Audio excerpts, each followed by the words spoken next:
In this tutorial, I will show you define pattern tool in Adobe Photoshop. So let's dive into this. I have already creating a single object here and make it smart object. After that, I am double clicking here. You can see now it is opened in PSB in another layer. So I am going to edit, and this is define pattern tool. I am clicking it and making it orange pattern.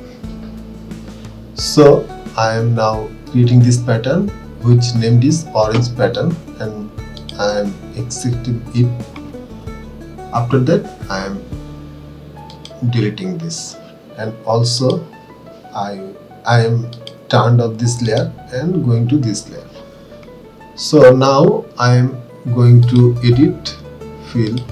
You can also hold down shift and press function 5 to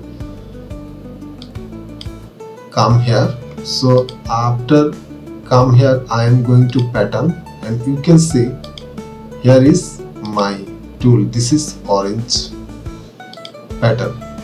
Here is script.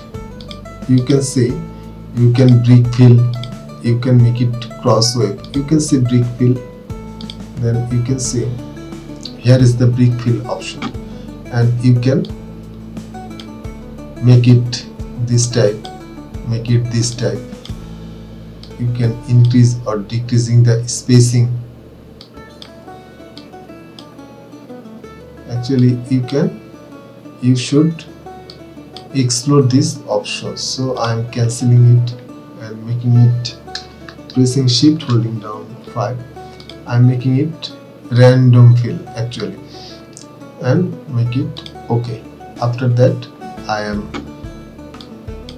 making it density. I am increasing the density, also minimum scale factor. Which you prefer better, you can just need to explore it to find out the maximum benefits from here. Also, you can color randomness. You can check this so that I am making it little this time. Also, you can adjust the brightness of the, I am making it low. So after accepting it, you can see the canvas has been filled up by the pattern, the orange pattern. So in this way, you can easily create pattern in Adobe Photoshop. So if you like this tutorial, please subscribe to this channel. Keep editing.